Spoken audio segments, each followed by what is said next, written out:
Dans la paracha de Vayera, viennent les anges annoncer que concrètement, enfin, Sarah va tomber en grossesse.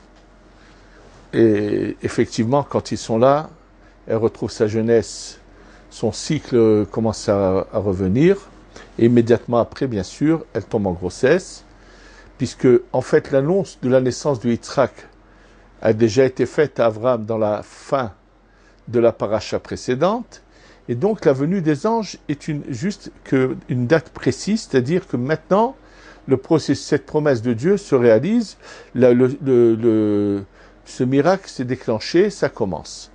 Et ce qu'il faut savoir, c'est que quand on décide en haut qu'une âme doit descendre, ça se fait par étapes, elle sort de l'emplacement où se trouvent les âmes du peuple d'Israël et descend vers le bas. D'ailleurs, quand la Gemara nous dit que En ben David ba achiru kol neshamot shebagouf, que le Mashiach ne viendra que lorsque se finiront toutes les âmes qui sont dans le corps, dit Rashi, de quel corps s'agit-il? Il dit, il s'agit du lieu dans lequel se trouvent les âmes du peuple d'Israël là-haut, et une âme qui descend vers le bas commence à descendre.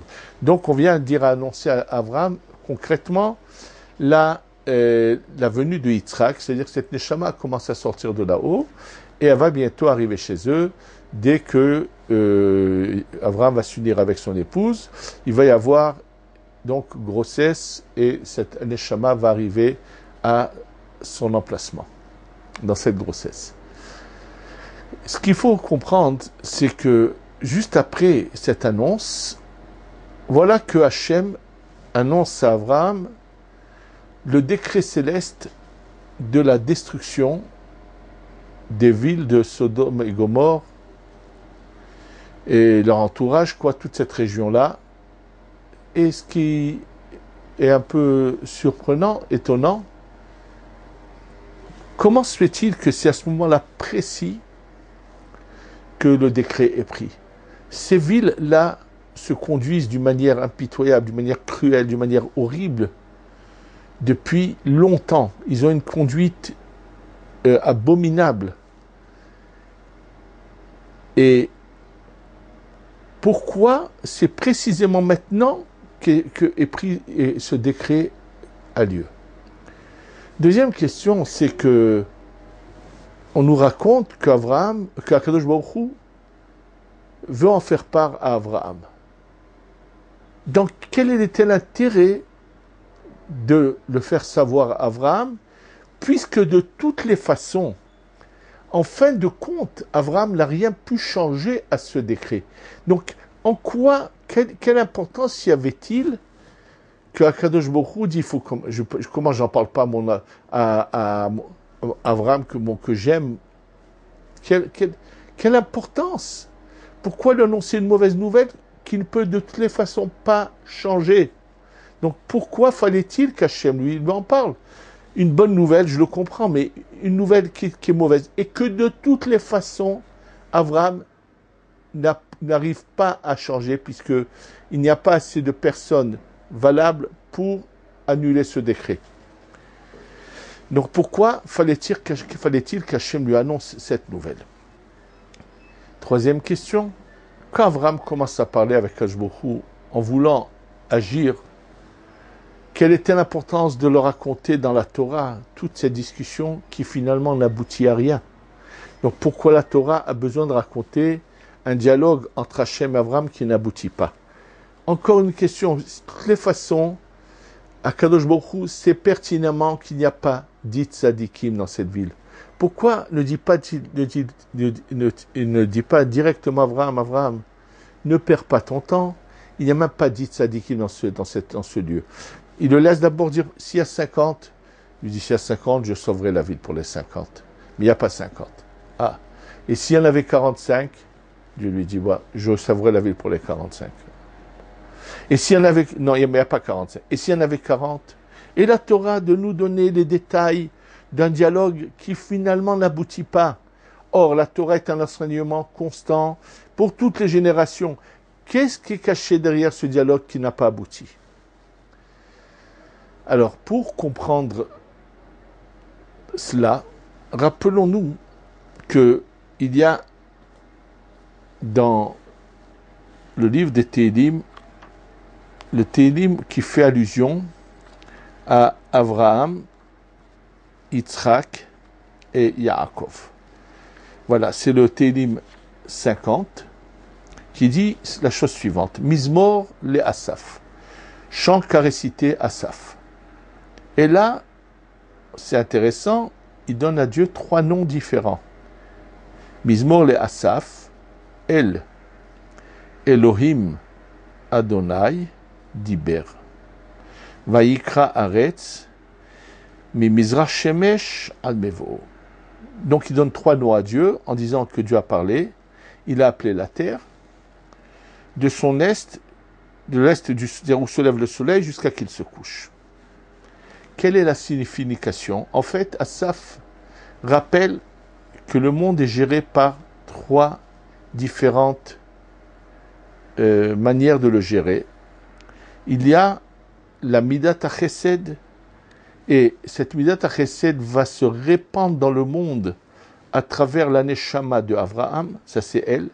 Le nom de elle qu'on donne à Dieu, c'est une allusion au Chesed, Chesed El Kolayom, dit le verset. Donc le Shem El fait allusion à la Midat HaChesed. Ensuite, il y a marqué Elohim, qui est la révélation du din qui a été véhiculé par Yitzhak. Et après, il y a le nom de Dieu, le Yud, le He, le Vav et le He, qui est la Tiferet véhiculée par Yaakov. C'est-à-dire que, en fait, nous le savons, qu'est-ce qui sort de Abraham? Va sortir le mauvais chesed, c'est Ishmaël. Ishmaël, c'est le mauvais chesed. Oui, c'est pour ses envies personnelles. Il n'a pas de limite, il ne se limite jamais. C'est pour ça que on pourrait pas, c'est pas la bigamie, c'est ni la trigamie, je ne sais pas comment on pourrait la définir. Et quelque chose de fondamental dans l'islam. Et quelle est la plus grosse blague qu'on raconte dans les mosquées à tous ces bourricots qui veulent se suicider? C'est que s'il meurt en shahid, comme ils disent, c'est-à-dire il s'est suicidé pour la cause de l'islam, l'attend de l'autre côté 72 jeunes filles vierges. Et je les ai traités de bourricots, mais de manière exacte. Je vais vous donner juste un exemple. Il y a quelques années, lors d'un attentat où un de ces bourricots s'est fait sauter la tête, elle est partie quand il s'est fait sauter. Et la grande surprise des services de sécurité est qu'ils ont trouvé sur le bas de son corps une quantité inimaginable de vêtements sur le bas de son corps, parce qu'il fallait que le bas de son corps reste entier pour qu'il puisse approcher les 72 vierges qu'il attendait dans leur bêtise. Qu'il n'ait pas de tête, il n'y a aucun problème, mais que le bas de son corps reste, oui. C'est pour ça que je me suis permis de dire des bourricots, et je crois que les bourricots sont même plus intelligents que cela quand même. Baruch Hashem, mais la bêtise même donc c'est le chesed sans limite, sans fin, et qui n'est pas du tout, d'ailleurs du tout de la pitié ou de la miséricorde, puisqu'il est uniquement utilisé pour à leur fin personnelle, mais ils peuvent être les plus cruels de la terre, comme on le constate aujourd'hui. Et donc, c'est Abraham. Ensuite, au moment où la Neshama de Yitzhak va descendre, à l'instant où elle descend, elle véhicule ce qu'on appelle la Midatatine, la rigueur. Donc, la Neshama de Yitzhak commence à descendre, et donc la Midatatine va commencer à gérer le monde. Et effectivement, c'est vrai que Sodome et Gomorrhe ont une conduite ignoble depuis longtemps, mais la Midatadine, la rigueur, ne s'est pas encore manifestée. Et là maintenant, où on annonce à Abraham la naissance de Yitzhak, en fait, la Neshama commence à descendre. Donc c'est le début de la révélation de la Midatadine. Et donc, à ce moment-là, le din est décrété au ciel de l'extermination de ces Hitlériens de Sodome et Gomorrhe qui sont dans leur conduite ignoble. Le Midrash raconte beaucoup de détails sur leur conduite ignoble, malheureusement. Ensuite, donc, c'est pour cela que c'est qu'à ce moment-là précis, après l'annonce de la naissance de Yitzhak, cette annonce et l'annonce que la Neshama commence à descendre, c'est à ce moment-là que le tribunal céleste a décrété, a utilisé la Midat Hadin qui se révèle dans le monde pour punir Sodome et Gomorrhe. D'ailleurs, dans notre vie quotidienne, on doit tout faire pour éviter que la Midat Hadin vienne et sur nous, bien sûr, mais sachez que celui qui veut chercher à la faire venir sur quelqu'un d'autre risque d'être le premier à la subir. C'est-à-dire que dans toute notre conduite, on essaye d'éviter que la Midat Hadin se manifeste seule et que le din soit toujours adouci. C'est la raison pour laquelle le vendredi soir et le samedi matin, dans le kiddush, on rajoute quelques gouttes d'eau, puisque le vin qui représente la Midat Hadin va être adouci par cette eau qui est le chesed. À l'Havdalah, on ne rajoute pas d'eau, parce que comme l'explique le Ben Ishraï, étant donné qu'on a éjecté de la maison, rejeté de la maison les forces du mal pendant tout le Shabbat, au moment où ils retournent, il ne faut pas les provoquer. Mettre de l'eau dans le vin de l'Havdalah, c'est une sorte de provocation qui risque de vouloir se retourner contre la personne. D'ailleurs, le Zohar explique que Iyov a subi toutes les souffrances qu'il a subies, c'est parce qu'il a provoqué les forces du mal en emmenant des sacrifices qui étaient complètement consumés, où il n'y avait aucune partie du sacrifice qui était consommable. Et donc, ils ont voulu, la Midat Hadin, le mal qui veut utiliser la Midat Hadin, s'est retourné contre lui. Maintenant, Hachem sait très bien que, avec Abraham, c'est la naissance du peuple d'Israël. Et ce qui va se passer, c'est que les nations représentées là-haut par 70 anges qui représentent 70 zones du monde, plus au-dessus d'eux, le principal qui est le Samer Mem, l'ange du mal, qui représente la nation la plus forte dans le monde, vont chercher constamment à rappeler à Dieu, mais tu gères aussi le monde avec la rigueur, utilise la rigueur sur ton peuple, voilà, ils ont fait ça, ils vont chercher constamment à utiliser la Midat Hadin contre nous. Qu'est-ce que fait Akadosh Baruch Hu pour leur fermer ce qu'on appelle le bec, les faire taire, qu'ils ne puissent pas avoir d'arguments contre nous? Hachem, après que ce décret au ciel a eu lieu de détruire ces villes, il dit, je vais en parler à Abraham. Hachem sait très bien que ça ne va pas aboutir, mais cette discussion, ces arguments que va utiliser Abraham pour sauver les gens de Sodome et Gomorrhe vont rester éternellement, vont être une protection éternelle pour nous.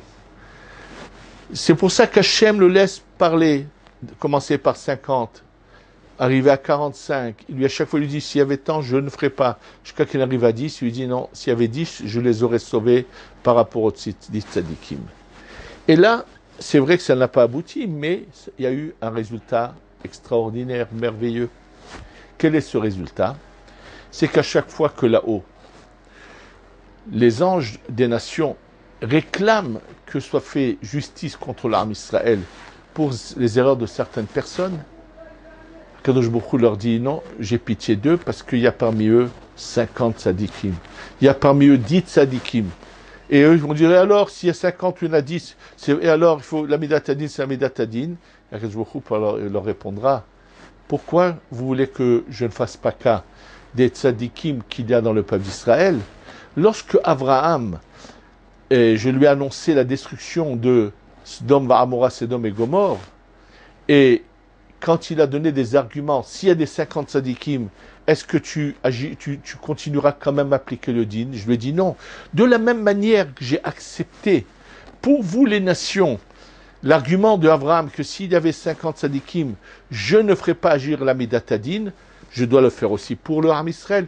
De la même manière, et qui c'est qui a demandé que je ne fasse pas agir la Midat Hadin quand je lui ai annoncé le décret? Abraham l'a demandé pas pour ses enfants, pour vous les nations. Où est votre reconnaissance? Comment vous pouvez maintenant vous vouloir venir réclamer le din sur le peuple d'Israël alors que moi j'ai accepté le principe que s'il y en a 50, même s'il y en a 10, je vais annuler les mauvais décrets. Ce qu'on apprend de cela, c'est qu'en fait, Akadosh Baruch Hu le dit, je vais prendre un décret très terrible, j'en fais pas part à Abraham, mais pourquoi Hachem en fait part à Abraham? Parce qu'il sait très bien qu'Abraham, malgré que ce sont des nations, et que ce n'est pas sa descendance, ce n'est pas le peuple d'Israël, va chercher à les protéger de la destruction, de la Midat Hadin, et que ça servira dans toutes les générations au peuple d'Israël. Et c'est la raison pour laquelle Akadosh Baruch Hu annonce cette nouvelle à Abraham et le laisse dialoguer avec lui jusqu'à 10, parce que chaque mot qu'il a dit va rester une défense sans pareil dans toutes les générations jusqu'à la venue du Mashiach pour défendre le Ham Israël. Donc chaque année, quand nous lisons ce passage, on devrait combien se penser et se dire, Ribono shel olam Akadosh Baruch Hu, tu as répondu à Abraham que s'il y avait même dit tzadikim, tu ne ferais pas agir la Midat Hadin. Or, Baruch Hashem, le peuple d'Israël, a beaucoup plus que dit tzadikim. Donc, par le sroud de ces tzadikim qu'il y a dans le Ham Israël, empêche la Midat Hadin d'agir et fait taire les mekatrigim, les accusateurs sur le peuple d'Israël. Donc, c'est pour ça que c'est juxtaposé ce sujet-là. Et plus que cela, qu'est-ce qu'on constate? Que bien que Lot était inclus dans le décret d'extermination, par le mérite d'Abraham, il a été protégé, sauvé, alors que lui ne fait pas partie du peuple d'Israël. Ça aussi, c'est une protection pour nous, que même le pire, celui qui a fait les plus grandes erreurs, par le fait qu'il soit un descendant d'Abraham, peut être protégé. Et c'est pour ça que la Torah raconte dans les moindres détails tous ces événements qui vont servir de protection au Ham Israël. Le Zohar nous dit que Yitzhak vient entre deux personnages, entre Abraham et Yaakov. Il dit pourquoi le Zohar? Pour que la Midat Hadin soit attachée d'un côté et de l'autre. Je vous ai dit qu'Abraham représente le Hesed, Yitzhak c'est la Midat Hadin, et Yaakov la Tiferet. Qu'est-ce que c'est la Tiferet? La Tiferet, à part que c'est la Rahamim, Yaakov représente la Torah. Avec cela, on va comprendre un beau midrash, et qui nous sert dans notre époque, à nous. Le midrash dit que les talmidim de Rabbi Eliezer ben Orkenos, les élèves de Rabbi Eliezer ben Orkenos lui ont demandé Maya ase adam inatzel mi hevle Mashiach, que fera-t-il faire l'homme pour être protégé des souffrances qui vont avoir lieu juste avant la venue du Mashiach? Il leur a répondu Ya'asok batorah ou begmilut chassadim, qu'il augmente son étude de Torah et le faire du bien, gmilut chassadim. En fait, il a juste expliqué comment on attache le din pour qu'il ne se qu'on appelle ça, qui n'agissent pas. Il faut Abraham et Yaakov. Yaakov c'est la Torah et Abraham le Chesed. C'est ça ce qu'il leur a dit. C'est-à-dire qu'aujourd'hui, avec ces événements que nous vivons, il est évident que ces événements sont ce qu'on appelle Hevle Mashiach, des souffrances avant la venue du Mashiach. Mais tout peut changer si chacun de nous fait un effort.